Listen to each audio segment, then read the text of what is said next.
నమస్తే. పోసాని కృష్ణమురళిని ఇప్పటికీ అంటే ఒక జైలు నుంచి ఇంకో జైలుకి తరలిస్తున్నారు. పిటి వారెంట్ల మీద పిటి వారెంట్లు వేస్తున్నారు అని చెప్పేసైతే మాట్లాడుకుంటున్నాం. వార్తలు కూడా అవే వస్తున్నాయి. అసలు ఏం జరుగుతుంది పోసాని కృష్ణమురళి అరెస్ట్‌లో? అసలు ఎలా ఉండబోతోంది అనేది మనతో పాటు చెప్పడానికి నట్టికుమార్ గారున్నారు. ఆయనతో మాట్లాడదాం. నమస్తే సార్. నమస్తే అమ్మా. సార్ పోసాని కృష్ణమురళి గురించి మనం మళ్ళీ చెప్పక్కర్లేదు. అరెస్ట్ అయ్యారు. రిమాండ్‌లో ఉన్నారిప్పుడు. కానీ ఇప్పుడు ఆయనని ఒక స్టేషన్ నుంచి ఇంకో స్టేషన్‌కి తరలిస్తూనే ఉన్నారు. తీసుకెళ్తూనే ఉన్నారు. పిటి వారెంట్ల మీద పిటి వారెంట్లు వేస్తూనే ఉన్నారు. అసలు ఏంటి సార్ ఆయన పరిస్థితి? ఇప్పుడు ఒకటమ్మా, ఆయన తప్పు చేశాడు. ఎవరు దాన్ని క్షమించడానికి నేరం. దాంట్లో తప్పు లేదు.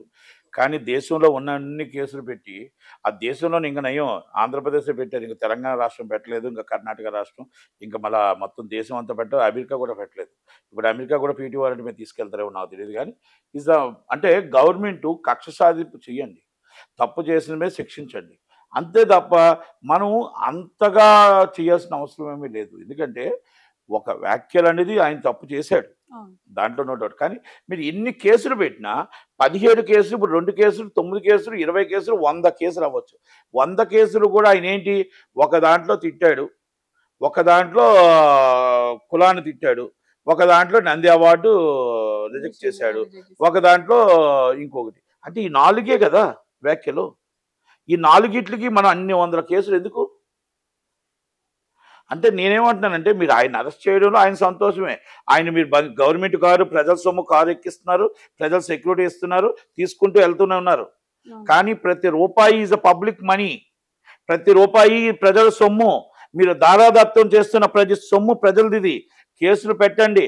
ఒక్కొక్కరు 9 రోజులు కస్టడీ అడుగుతున్నారు. ఆ ప్రకారంగా అయితే 9 సంవత్సరాలు ఆయన ఉండాలా బెయిల్ రాకుండా. 9 రోజులు కస్టడీ ఎందుకండి? దాని వెనకాల జగన్మోహన్ రెడ్డి గారు ఉన్నారా లేదా? దీని వెనకాల మాటల్లో ఎవరున్నారు? ఎస్, రిజిస్టర్ చేయి, జగన్మోహన్ రెడ్డి ఆయన పార్టీ ఆయన ఉన్నాడని చెప్పి చేయండి. తప్పే ఉంది దాంట్లోని. నేను అవన్నీ ఆయన మాట్లాడింది కరెక్ట్ కాదు, చాలా మంచివాడు అని నేను చెప్పట్లేదు. మంచోడు కాకపోయినా మీరు మనం కేసులు పెడుతున్నప్పుడు ఆ కేసుల్లో ప్రాధాన్యత ఉంది. ప్రజలు చూస్తున్నారు. ప్రజలు మనల్ని రేపు ఉదయం ఎవరైతే శబాష్ ఇలాంటి వాళ్ళని అరెస్ట్ చేయాలి అనుకున్న వాళ్ళందరూ కూడా ఈరోజు రాను రాను మీరు చేస్తూ ఉంటే దాని మీద పార్టీ మీదకి ఒక అనుకోని ఇది పడుతుంది, ఒక ప్రభావం పడుతుంది. ప్రజల సొమ్ము వీళ్ళ సొమ్ము కాదు కదా, వీళ్ళ పార్టీ సొమ్ము కాదు కదా, వాళ్ళ పార్టీ సొమ్ము కాదు కదా, ప్రజల సొమ్ము తీసుకొని చక్కగా మీరు పీటీ వారెంట్లు చేసుకుంటూ వెళ్తుంటే ఇది ఏంటి అంటే రేపు ఫర్దర్గా ఇలాగా ఇంకొకరు మాట్లాడకూడదని చేస్తున్నారా? లేకపోతే ఇన్ని కేసులు మీరు మొత్తం దేశంలో మీకు 1 కోటి మంది ఉన్న సభ్యులు, వాళ్ళకు ఒక 50 లక్షల మంది ఉంటారు. మొత్తం 1,50,00,000 మంది కేసులు పెడితే, ఆ తర్వాత తెలంగాణలో 1 కోటి మంది కేసులు పెడితే, మళ్ళీ కర్ణాటక తమిళనాడు కూడా వదిలేయకుండా అది కూడా కేసులు పెడితే, కేరళ కూడా కేసులు పెడితే, ఇంకా అమెరికా దాకా వెళ్ళిపోతే ఆయన జీవితాంతం ఇక్కడ పోలీస్ స్టేషన్లో పీటీ వారెంట్లో తిరుగుతూనే ఉంటాడా? అందుకనే సుప్రీంకోర్టు కొన్ని జడ్జిమెంట్స్ ఉన్నాయి. ఓకే, వాళ్ళు ఎందుకు వెళ్ళట్లేదు, ఏమి వెళ్ళట్లేదు, ఎందుకు చేయట్లేదు, ఎందుకు వెయిట్ చేస్తున్నారు అనేది ఆ లీగల్ టీమ్ అండ్ వైసీపీ వాళ్ళకి సంబంధించిన విషయం, మాకు సంబంధం లేదు. సుప్రీంకోర్టు సో మెనీ జడ్జిమెంట్స్ ఉన్నాయి. ఎందుకంటే మన సనాతన ధర్మం కోసం మాట్లాడిన మన స్టాలిన్ గారి అబ్బాయి ఆయన మాట్లాడినప్పుడు కానీ, ఉదయనిధి స్టాలిన్ గారు కానీ, లేకపోతే చాలా మంది మీద కేసులు, రాహుల్ గాంధీ గారి మీద కానీ సో మెనీ కేసెస్ పడుతున్నప్పుడు అన్ని కేసులు, ఎక్కువ కేసెస్ ఒకే దాని మీద ఎఫ్ఐఆర్లు కొన్ని వందల ఎఫ్ఐఆర్లు అయినా కొన్ని అంటే ఒక ఇష్యూ మీదే ఎఫ్ఐఆర్లు అయినప్పుడు ఆ ఎఫ్ఐఆర్లు అన్నీ కూడా ఒక్క దగ్గరే వినాలి, ఒక్క దగ్గరే మనం మాట్లాడాలి. ఒకే ఇన్సిడెంట్ కాబట్టి, కాజ్ ఆఫ్ యాక్షన్ ఒకటే కాబట్టి, మొత్తం టోటల్గా ఇన్సిడెంట్ ఒకటే కాబట్టి, ఆ వ్యాఖ్యలు ఒకటే కాబట్టి ఆ కేసులో ఇన్ని ఎఫ్ఐఆర్లు అవసరం లేదు అని కొన్ని జడ్జిమెంట్స్ కూడా ఉన్నాయి.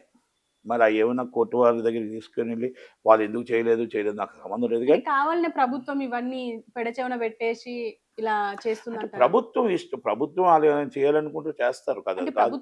వాళ్ళు బెయిల్ వేసుకోవాలో వాళ్ళు ఎందుకు వేసుకోవట్లేదు అనేది వాళ్ళ ఇష్టం, పార్టీ ఇష్టం. కానీ అంటే నేనేమంటున్నానంటే ఆయన్ని నేను వెనకేసుకు రావట్లేదు, కానీ పార్టీ మీద రేపు చెడ్డ పేరు వస్తుంది అంటున్నాను. ఆ పార్టీకి చెడ్డ పేరు వస్తుంది. ఆ చెడ్డ పేరు తెచ్చుకునే విధంగా మనం చేస్తే, ఇప్పుడు మీరు చెయ్యండి, తప్పు చేశారు, వాళ్ళని మీరు పట్టుకున్నారు, అరెస్ట్ చేశారు, కేసులు 11 కేసులు అన్నారు, ఇప్పుడు 17 కేసులు అయ్యాయి, 15 నుంచి 20 అయ్యాయి. 20 కాదు, 20 లక్షల కేసులు పెట్టండి. పార్టీ రేపు జనాలు చూస్తున్నారు. సభ్య సమాజం చూస్తుంది. చూస్తున్నప్పుడు ఒక వ్యక్తి ఏమన్నాడు, ఆ వ్యక్తి అన్న మాటలు తప్పే, కానీ ఆ వ్యక్తిని మనం ఈ విధంగా తీసుకుంటూ వెళ్తుంటే ఎవరి సొమ్ము ఇది? అక్కడి నుంచి గుంటూరు నుంచి ఇక్కడ తీసుకురావడానికి 1,00,000 అవుతుంది ఖర్చు, లేకపోతే పోలీసు బందోబస్తుకు 2,00,000 అవుతుంది ఖర్చు. Is the public money. అంటే మేము కష్టపడి ట్యాక్స్ రూపంలో కట్టిన డబ్బుని మీరు ఈ విధంగా దారాదత్తం చేస్తారా? తిట్టింది పవన్ కళ్యాణ్ గారిని, తిట్టింది చంద్రబాబు నాయుడు గారిని. మీ పార్టీ సొమ్ము ఖర్చు పెట్టరు, మీ పార్టీ సొమ్ము ఖర్చు పెట్టరు. ఇది ప్రజల సొమ్ము ఖర్చు పెడుతూ ఉంటే ఇలా మీరు ఒక 20 మందినో 30 మందినో 50 మందినో అరెస్ట్ చేస్తే 50 మంది మీద 50 లక్షల కేసులు పెడితే ఇక మీరు ఏం ఉచిత పథకాలు తీరుస్తారు? ఉచిత పథకాలకు ఎక్కడ డబ్బు పెడతారు? ఈ పోలీస్ డిపార్ట్మెంట్కి, ట్రావెలింగ్లకి, వీటికి డబ్బు అయిపోతే అనేది ప్రజల అనుమానం ఉంది. ఆ ప్రజలు ఈరోజు పార్టీకి చెడ్డ పేరు రాకుండా చూడాలి అంటే మీరు కేసులు పెట్టండి. ఒకే ఇష్యూ మీద అన్ని లక్షల కేసులు పెడుతుంటప్పుడు ఏ రైట్లో మీరు ఆ కేసులు పెడుతున్నారు అనేది ఒక్కసారి చూసుకోండి. సేమ్ ఎఫ్ఐఆర్ ఒక్కటి జరిగింది, సేమ్ ఇష్యూ, మళ్ళీ సేమ్ ఇష్యూ ఇంకొకడ, సేమ్ ఇష్యూ ఇంకొకడ, అదే ఇష్యూ అన్ని ఎఫ్ఐఆర్లు ఎందుకు? ఈవెన్ కేసులు పెట్టింది కూడా పవన్ కళ్యాణ్, లోకేష్ బాబు లేకపోతే చంద్రబాబు నాయుడు కాదు కదా. అదే అవన్నీ పెట్టొచ్చు, అంటే అది కాదు, ఆయన మీద అభిమానంతో పెట్టొచ్చు. కానీ దాంట్లో అందుకే నా సుప్రీంకోర్టు జడ్జిమెంట్స్ కొన్ని ఉదాహరణకు ఉన్నాయి, అవన్నీ కూడా చూడాలి. కానీ అంటే ఏంటంటే ప్రజల్లో మనకి ఒక అప్రమిత భావం వస్తుంది. అంటే రేపు ప్రజల్ని ఎవరైనా ఇలాగే మాట్లాడితే ఇలాగే తింటే మనం దాన్ని ఖండించాలి. కానీ ఖండించడానికి కూడా ఒక ఇది ఉంటుంది. మనం ఎక్కడ పడితే అక్కడ కేసులు పెంచుకుంటూ వెళ్ళిపోతే పీటీ వారెంట్లు వేస్తుంది, ప్రజల సొమ్ము నాశనం అయిపోతుంది. మీ పథకాలకు ఇంకేం డబ్బు తీసుకొస్తారు? మీరు అప్పులకు వడ్డీలు కడతానంటున్నారు, మరి అన్నింటికి డబ్బులు తీసుకొని దారాదత్తం చేస్తున్నారు. ఇప్పుడు మీకేం ఖర్చు అవ్వట్లేదా? ఈ ఖర్చు మీరు అకౌంటబుల్ చూపించరా? మీరు పీటీ వారెంట్ వేశారు, అక్కడి నుంచి ఆదోని తీసుకొస్తున్నారు, ఆదోనికి 1,00,000 ఖర్చు అవుతా అవదా?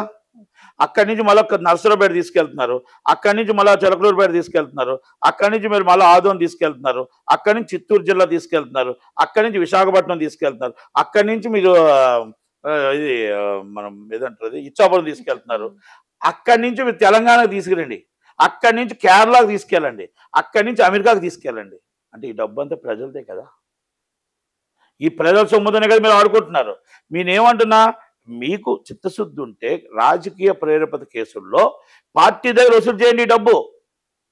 ఈ ఖర్చు అంతా పార్టీల దగ్గర ఎవరైతే పార్టీ వాళ్ళు ప్రేరేపిత కేసులు పెట్టారో వాళ్ళ మీద వసూలు చేసి ఆ డబ్బు అంతా కలెక్ట్ చేయండి. కలెక్ట్ చేసి మీరు ఎన్ని కేసులను పెట్టుకొని తిరగండి తప్ప ప్రజల సొమ్ముతో ఆడుకోవద్దు. రాజకీయంగా పార్టీని చులకన భావన రావద్దు. ఎదుటి వాళ్ళు రేపు ఇది ఏంటిది ఇది అన్న మాట రాకుండా హుందాతనంగా మనం ఏ కేసు పెట్టాలో, ఎలా పెట్టాలో, రాజ్యాంగం ప్రకారం, చట్టం ప్రకారం ఏం పెట్టాలో, నడిపించాలి తప్ప మరి అదే కేసులు ఇప్పుడు మనం ఇంకో కేసు పెడతాం ఎవరి మీదో, మరి ఆ కేసు ఎందుకు తీసుకోరు? మరి సేమ్ సబ్జెక్టే కదా పోలీసు వాళ్ళు. నేను ఒక భూమి మీద ఒక కేసు పెడితే గవర్నమెంట్ భూమే ఎవరో కబ్జా చేస్తే అస్సలు గవర్నమెంట్ భూముల మీద ఎక్కడ కూడా కేసులు రిజిస్టర్ చేయొద్దు అన్నారని చెప్పారు. గవర్నమెంట్ భూముల్లో కేసులు పెట్టినా ఏమి రిజిస్టర్ చేయొద్దు అని అన్నారు. డైరెక్ట్ అంటే కన్సర్న్ ఎంఆర్ఓ వచ్చి పెట్టారంట. ఆ ఎంఆర్ఓ ఎప్పుడు వస్తాడు, ఆయన ఎప్పుడు పెడతాడు? అంటే గవర్నమెంట్ భూములు కబ్జా అయిపోయినా కేసులు తీసుకోరు, దేవుడి మాన్యం అన్యాయం అయిపోయినా కేసులు తీసుకోరు. ఆ గవర్నమెంట్ ఆఫీసర్లు వీళ్ళు పెట్టరు కేసు కదా. అంటే ఇప్పుడు మరి ఇలాంటివన్నింటిలో గవర్నమెంట్కి అన్యాయం జరిగినవి ఏమి రావు. ఇప్పుడు ఒక కేసుని 100 కేసులు ఎఫ్ఐఆర్లు చేస్తూ వస్తుంటే మళ్ళీ ఒక ప్రైవేట్ కంప్లైంట్ ఒకరి మీద ఏదైనా పెట్టామనుకోండి, మీరు కోర్టు నుంచి ఆర్డర్ తెచ్చుకోండి, మేము రిసిప్ట్ ఇస్తున్నాం మీకు అని చెప్తారు. ఆ కోర్టులో కేసు వేయడమే తప్ప ఆ కోర్టులో కేసు వేసిన నెంబర్ కూడా అవ్వదు, సంవత్సరం అవుతుంది. అది వాళ్ళకి తెలుసు. అలాగని మన కోర్టుని అనకూడదు, నెంబర్ ఎందుకు అవ్వట్లేదు, అవుట్ ఆఫ్ ఆర్డర్ అంటే 1 డేలో అవ్వాలి, లేకపోతే 30 డేస్లో అవ్వాలి. సంవత్సరం అవ్వకపోయినా కోర్టుని అనకూడదు, అంటే మన తప్పు, మళ్ళీ తీసుకెళ్ళి మనలో అనేస్తారు. అంటే ఇవన్నీ అంటే నేను ఏమంటున్నానంటే ఇలా నడుస్తుంది. ఈ విధంగా చట్టం న్యాయం పరిధిలోనే ఉండాలి మనం. కానీ ఆ న్యాయం చట్టం పరిధి దాటి ఇప్పుడు జడ్జీలు కూడా ఒక్కసారి ఆలోచించాలి, న్యాయస్థానాలు కూడా ఆలోచించాలి. మనం ఇన్ని కేసులు వస్తున్నాయి కదా, అంటే వాళ్ళు వేసుకోవాలా? ఇన్ని కేసుల్లో అసలు ఈ కేసులో ఇన్ని రోజులు కస్టడీ ఎందుకు? అసలు బెయిల్ పిటిషన్ బెయిలబుల్ అఫెన్స్ ఉన్నాయా, లేకపోతే ఎక్కడుంది? అన్నీ ఒక్కసారి వెరిఫై చేయకపోతే జీవితాలు నాశనం అయిపోతాయి. నేను పోసాని కృష్ణమూర్తి కోసం మాట్లాడలేదు. సో మెనీ పీపుల్ కక్ష సాధింపులు జరుగుతాయి. ఇలాంటి కక్ష సాధింపులు జరుగుతూ ఉంటే జీవితాలు నాశనం అయిపోయి చచ్చిపోతారు. సరే ఇప్పుడు ఈయన అంటే ఈ పోసాని కృష్ణమురళి తరపున గాని అంటే వైసీపీ ఎలాగో వెళ్ళదు, ఎందుకంటే ఆయన పార్టీ నుంచి బయటకు వచ్చేసారు కదా, రాజీనామా చేశారు కదా. ఈయన వెళ్ళడు, ఈయన రూపాయి ఖర్చు పెట్టు. మరి ఇప్పుడు ఎలా వాళ్ళ పేరు వాళ్ళ రూపాయి తీసి ఫ్యామిలీ ఆయన మెంబర్స్ కూడా రూపాయి హైకోర్టుకి తీసి వెళ్ళారు. ఆయన రూపాయి తీసి ఖర్చు పెడితే ఈ 11 కేసుల మీద ఎప్పుడూ హైకోర్టుకి వెళ్ళేవాడు. అసలు కేసులు ఏంటి అవన్నీ ఎప్పుడూ చూసేవాడు. ఈయన కాస్త కోస్త సపోర్ట్ చేసి 1000 కోట్లు సంపాదించాడు. సంపాదించిన డబ్బు డిబ్బులేసియాల తీయకూడదు. భార్యనే వెనకాల వెళ్ళలేదు, కొడుకే వెళ్ళలేదు వెనకాల. అవును. ఈ మొత్తం టోటల్ ఈ రోజు దాకా అసలు ఆయన నాకు తెలిసి ములాఖాత్ తీసుకున్న రోజులు కూడా నేను చూడలేదు. అయిపోయింది. పార్టీయే పాపం ఇప్పటికీ కష్టపడి జగన్మోహన్ రెడ్డి గారు ఏదో అటా ఇటా పాపం చేస్తున్నా పొన్నప్ప సుధాకర్ రెడ్డి గారు తిరుగుతూ ఉన్నారు. ఇది వాస్తవం. లీగల్ టీం వాళ్ళే చేస్తున్నారు. అయితే వాళ్ళు ఎందుకు హైకోర్టుకి వెళ్ళలేదు, ఎందుకు సుప్రీంకోర్టుకి వెళ్ళలేదు అనేది మనకు ఒక ప్రశ్న. కాకపోతే ఎన్ని కేసులు పెడతారు, అన్ని కేసుల్లో కూడా కంపల్సరీ వెరీ సీరియస్ యాక్షన్ న్యాయస్థానాలు తీసుకోవాలా. తీసుకోకపోతే కొన్ని జీవితాలు నాశనం అయిపోతాయి. ఒక్క కేసు మీద దేశం అంతా కేసులు పెడితే ఆ కేసులు అన్నింటిలో దేశం అంతా పీటీ వారెంట్ల మీద వెళ్తే మన జీవితం అంతా రేపు ఉచిత కార్యక్రమాలు ఉండవు. ఉచితంగా పీటీ వారెంట్లే ఉంటాయి. ఉచితంగా పీటీ వారెంట్కి డబ్బు ఖర్చు పెడుతూ ఖజానా ఖాళీ ఉన్నది, అప్పులకు వడ్డీలకు ఖాళీ. మనం రేపు ఉదయం పెన్షన్ ఇవ్వలేం, రేపు ఉదయం ఏమి ఇవ్వలేం. ఏమైనా అడిగితే వైఎస్ఆర్ కాంగ్రెస్ పార్టీ వాళ్ళు వచ్చి అందరిని అరెస్ట్ చేసాం, వాళ్ళందరూ జైల్లో ఉన్నారు, వాళ్ళ ఫుడ్ పెట్టడానికి వాళ్ళ పీటీ వారెంట్లకే మా డబ్బు సరిపోయింది, ఇంకా మా దగ్గర ఏమీ లేవు అని చెప్పాలా మరి? అంటే రేపు మనం రాబోయే తరానికి మనం ఏం చెప్తున్నాం? రాబోయే తరం వాళ్ళు తిట్టారు తప్పే, మనం శిక్షించాల్సిందే, దాంట్లో మనం కాదు. ఇన్ని కేసులు పెట్టుకుంటూ వెళ్ళొచ్చా వెళ్ళకూడదా అనేది ఒక్కసారి పార్టీలో కూడా చర్చించండి, ఆలోచించండి, మాట్లాడండి. పెద్ద మనసుతో వాళ్ళు తప్పు చేశారని చెప్పేసి మన ఉరి శిక్ష అనేది కరెక్ట్ కాదు, మరణ వాంగ్మూలం కరెక్ట్ కాదు. మనం వాళ్ళకి బుద్ధి రావాలా, రేపు ఇంకొకరికి ఇలాంటి మాట్లాడకూడదు అనేది రావాలి తప్ప అన్ని కేసులు దేశంలోనే అన్ని కేసులు పెట్టడానికి, లేకపోతే ఆంధ్రప్రదేశ్లో ఇన్ని కేసులు పెట్టడానికి కరెక్ట్ కాదేమో నా ఉద్దేశం. నేను ఏ పార్టీ వారైనా ఇది అందరికీ వర్తించాలని నేను మాట్లాడుతున్నాను తప్ప నేను వైసీపీకి సపోర్ట్ కాదు, టీడీపీకి సపోర్ట్ కాదు, జనసేనకి సపోర్ట్ కాదు. ఇది ఒక ప్రజల తరఫున ప్రజల పక్షాన్ని మాట్లాడుతున్నా. ఇది ప్రజలకు తప్పు అనుకుంటే 100% నా మీద కింద కామెంట్ పెట్టుకోమనండి, తప్పులేదు. ఎందుకంటే ఇది నేను వాళ్ళు తప్పు చేశారని చెప్పేసి వాళ్ళని మనం శిక్ష చేయకూడదు. మనం కూడా వాళ్ళకి ఈ తప్పు తెలుసుకున్నట్టు రేపు ఫర్దర్గా ఇలాంటి ఇంకో తప్పు చేయకుండా ఉంటాడు కాబట్టి ఉండొచ్చు. కానీ